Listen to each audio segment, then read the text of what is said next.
All right, get ready to dive deep into the latest One Piece chapter. It's finally here, folks, the moment we've all been waiting for. The Straw Hats are on Elbaph, the island of giants. It's huge. You know it, and you listeners sent in a mountain of theories about Elbaph, articles, forum discussions, chapter reviews. I think we're going to need a bigger boat to get through all this. Well, Elbaph is a pretty big deal. No kidding. So, before we get lost in the theories, let's recap what actually went down in this chapter. The Straw Hats arrive at Elbaph, but not all at once. Luffy and his group took a little detour through the Elbaph underworld. The underworld, ominous much. Right, and Luffy doesn't come back from this underworld looking all relaxed and refreshed, he's kind of sweaty. And when the giants Gerd and Goldberg ask him what he was doing down there, well, let's just say he's not exactly Mr. Honest Pants. That's suspicious. Especially considering his promise to Prince Loki.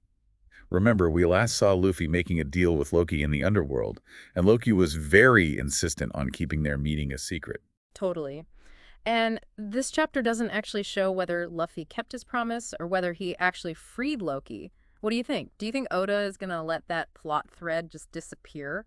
I seriously doubt it. Dropping a plot point that big, not Oda's style. It Hmm. feels more like a guarantee that this promise, this whole Loki situation, is going to come back and bite them later. You think Loki's going to cause trouble? Well, he's known for being pretty ambitious and a little sneaky, let's say. If Luffy did free him, well, Oh. things could get messy fast. Yeah, good point. And speaking of new and interesting characters, we got to talk about Colin, right? This energetic kid who greets the giant's ship, and he's like laser focused on meeting Luffy. What do you make of this little guy? Well, it's hard not to see the parallels between Colin and young Luffy meeting Shanks. Their designs are kind of similar, and Oda has actually said he was inspired by Vicky the Viking when he created One Piece. Really? That's amazing. I can totally see the resemblance. Yeah, and there's also the fact that Shanks specifically told Colin to remember Luffy's name. That can't be a coincidence, can it? You think that's foreshadowing? Like maybe Colin's going to show up again later and be super important. It wouldn't be the first time. Remember Tama, that little girl in Wano? She was introduced early on and ended up playing a crucial role in the arc. Maybe Oda is setting Colin up for a similar journey, especially with those connections to Luffy's past. I could totally see that happening. Now, shifting gears a bit, I have to talk about the Rainbow Road leading up to Elbaph's second level. I mean, come on, that was visually stunning. This massive bridge, all made of sunstone, just glowing and radiating these vibrant colors. Oda went all out on the art in this chapter. It's more than just pretty art, though. The Oh. sunstone that connects it to the whole sun theme that seems to be so important to Elbaph. And it kind of resembles the Bifrost Bridge from Norse mythology, as to that whole Elbaph and Norse mythology connection that's been floating around. But what does it all mean? The sunstone, the rainbow bridge, the sun theme. Well, it could be pointing towards those deeper mysteries surrounding the sun god Nika and the Void Century. I mean, we all know Elbaph is a big deal in the One Piece world, but maybe it's even bigger than we thought. It might be connected to the ancient history of the world, like way back when. Okay, before we get too deep into ancient history, I have to gush for a minute about Usopp finally making it to Elbaph. This was his dream, his goal since Little Garden. That tearful reunion with Luffy and the flashback to their promise, that got me right in the feels. And you gotta appreciate Oda's attention to detail, even in those little moments. He redrew the flashback panels from Little Garden, so they match the current art style. Wow, I didn't even notice that. But it makes a difference, right? Totally. It shows how much care he puts into crafting this world, making sure everything fits together perfectly, even the smallest details. Totally agree. But this heartwarming reunion, well, it gets a little overshadowed by a pretty ominous warning. Remember the explorer, Louis Arnault, he tells the Straw Hats, "Do not prolong your stay in this land for too long." And this is the guy who wrote that book Bragman about Little Garden.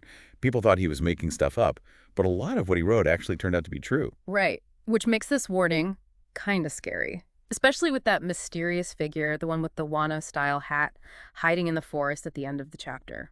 What do you think? Is it Shiki? Shikiki. Hmm. Some fans think so. But it could also be Scopper Gabon, one of Roger's crew. Or even a completely new character. Exactly. Someone we'd never met before, but with ties to Wano. It wouldn't be the first time Oda's pulled something like that. So many possibilities. I'm dying to know who it is and what Arnault's warning really means. What do you think is so dangerous about Elbaph? That's the million-berry question. It could be some powerful enemy lurking in the shadows, or maybe something environmental, like a natural phenomenon that happens every so often. Ooh, like a time-based curse or a cyclical event. What if Arnott witnessed that firsthand, and that's why he's so adamant about warning people to stay away? That would be wild. Totally. And the timing with this mysterious figure showing up right when Arnott delivers his warning. Hmm. It's got to be connected, right? It feels like Oda's setting the stage for something big. I love how Oda does that. Drops these little hints, sparks our curiosity, and sends us theorizing like crazy. He's a master at keeping us hooked. Master storyteller for sure. And the world building. It's incredible. There are layers upon layers of lore and history in one piece, and the more you pay attention to those details, the richer the story becomes. Absolutely. You know, that's what I love most about One Piece. It's not just an adventure. It's a world you can get lost in. And with Elbaph, we're just starting to explore another layer of that world. Before we go any further, I think it's worth addressing something for anyone out there who might not be super familiar with all the ins and outs of One Piece. Okay, sure. We talked earlier about some fans thinking that mysterious figure might be Shijiki, from the Strong World movie. Okay. Well, just so everyone's on the same page, that movie isn't actually canon. Like, it's not officially part of the main One Piece storyline, more like a standalone adventure. That's right. It's definitely fun to think about all the possibilities. Yeah. But realistically, that figure is probably someone we've already seen in the manga. Right, or a completely new character that Oda's introducing us to. Exactly. And speaking of characters we've already met, how about Dory and Brogy? Finally. Those two giant warriors from Little Garden showed up in this chapter, and it turns out they're the ones who brought the Straw Hats to Elbaph. Man, that reunion was epic. Yeah. I mean, seeing them again after all this time, and with Usopp totally geeking out over finally meeting his heroes. So good. That was a real highlight of the chapter. Definitely. It was such a great moment for Usopp, especially considering how much Dory and Brogy inspired him back in Little Garden, remember? He was totally obsessed with their story, even tried to copy their fighting style. He did. I mean, he wanted to be a brave warrior of the sea, just like them. Exactly. And now he's standing there with his idols on their home turf. Talk about a full circle moment. It really shows how much Usopp has grown as a character. He's come such a long way from that kind of cowardly sniper we first met back in Syrup Village. Totally. Okay, so we know that Dory and Brogy brought the Straw Hats to Elbaph, but where exactly on the island are they? Elbaph seems huge, and it's got this, unique layout, right? Yeah, Elbaph's divided into these three levels: Heaven World, Sun World, and Underworld. And each level seems to have its own distinct environment and characteristics. That makes sense. We already saw a little bit of the underworld when Luffy went down to meet with Loki, and it was all desolate and creepy. Mm-hmm. What about the other levels? Where are the Straw Hats now? Well, from what we see in the chapter, it looks like they're in the Sun World.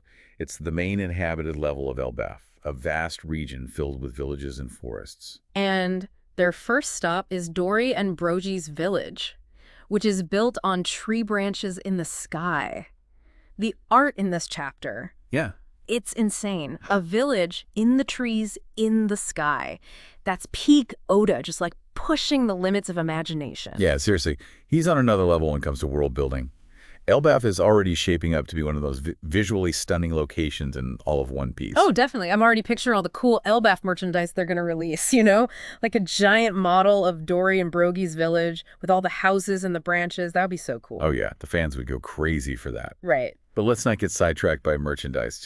Right. We still have so much to unpack in this chapter. You're right. Okay, so we have the Straw Hats arriving in the Sun World, hanging out in this awesome treetop village with Dory and Brogy. What do you think happens next? What kind of adventures are waiting for them on Elbaph? Well, knowing that Elbaph is all about tradition and this whole warrior culture, I'm thinking we might see some epic battles, some crazy tournaments. Yep. Maybe the Straw Hats will even learn some new fighting techniques from the giants. Ooh, I like that. Imagine Zoro training with a giant swordsman. Right. Or Sanji picking up some secret recipes from a giant chef. The possibilities. Endless. Endless. And remember how Usopp was totally inspired by Dory and Brogy's warrior spirit? Maybe we'll see him finally step up his game, really embrace that warrior side of himself in Elbaph. I mean, that would be amazing. It's like this whole Elbaph arc is like the culmination of Usopp's journey so far, Yeah. He's finally reached the place he's been dreaming about ever since Little Garden, and now he's got the chance to prove himself as a brave warrior of the sea. It's definitely a big moment for him. And with all this danger lurking around Elbaph, he'll have plenty of opportunities to show how much he's grown. For sure. I'm so ready to see what challenges await the Straw Hats and Elbaph. It's going to be one heck of an adventure. Absolutely. Yay. But, you know, let's not forget about the mysteries surrounding Elbaph, too. Oh, right. We still don't know much about the Void Century or the Sun God Nika, and those are some pretty big unknowns hanging over everything. Yeah, you're right. Those mysteries are definitely going to play a role in this arc, and I'm so curious to see how Oda brings them into the story. You know, remember how we were talking about the Sunstone before? That glowing stuff used for the Rainbow Bridge? Mm-hmm. I think it's worth circling back to that because it could be the key to unlocking some of Elbaph's secrets. Okay, remind me, what's so special about Sunstone? It's obviously important to the Giants, but I'm not totally sure why. Right, so it's more than just a building material, Mm-hmm. It's connected to their culture, their history, maybe even some ancient technology they had. Remember earlier in the arc when Stanson and Harridan were talking about transporting a creature they'd slain? They were talking about using Sunstone to do it. Oh, yeah. And it came up again when the Giants were talking about the Rainbow Bridge. Right. Definitely not just decoration then. Exactly. And let's not forget that connection to the sun god Nika either. Oda's putting a lot of emphasis on Sunstone, and I think it's going to play an even bigger role as we get deeper into Elbaph. Do you think Sunstone could be like the key to unlocking the secrets of the Void Century?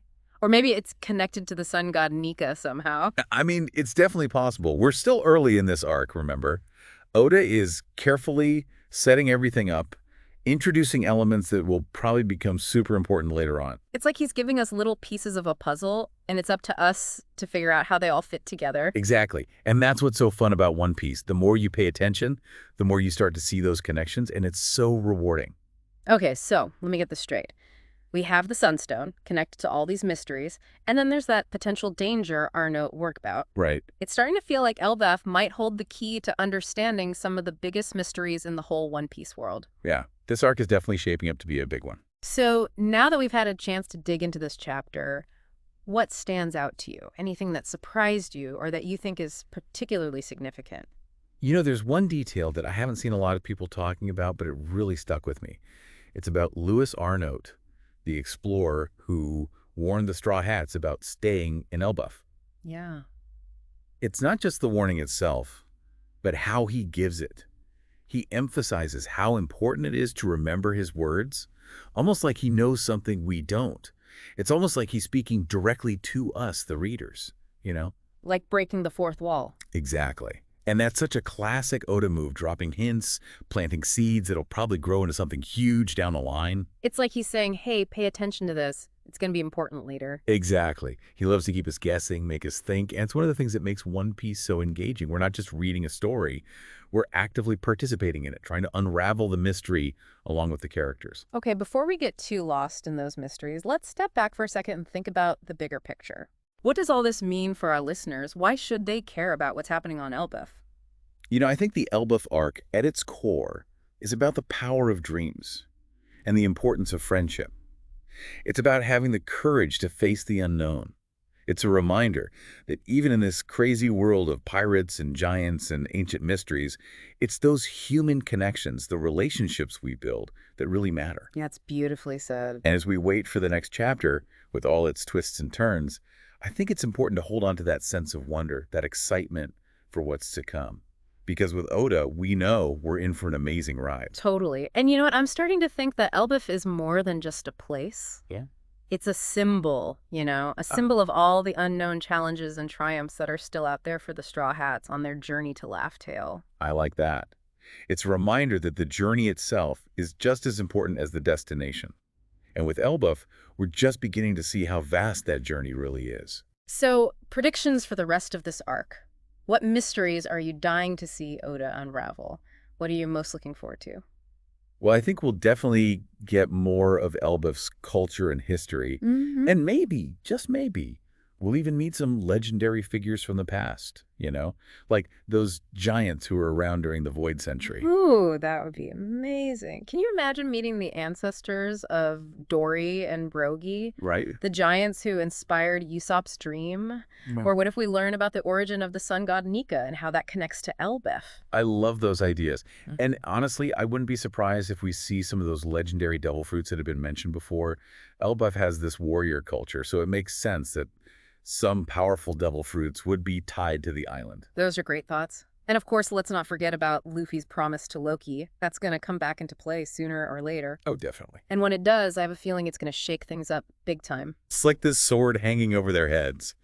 We know Loki's not someone you want to mess with, and whatever he's planning is bound to have major consequences for the Straw Hats, and maybe even the entire world. This is getting me so hyped for the next chapter. It feels like we're on the verge of something huge, and I can't wait to see how it all unfolds. Me neither. Elbaph is already one of the most exciting arcs in One Piece, and I have a feeling it's only going to get better from here.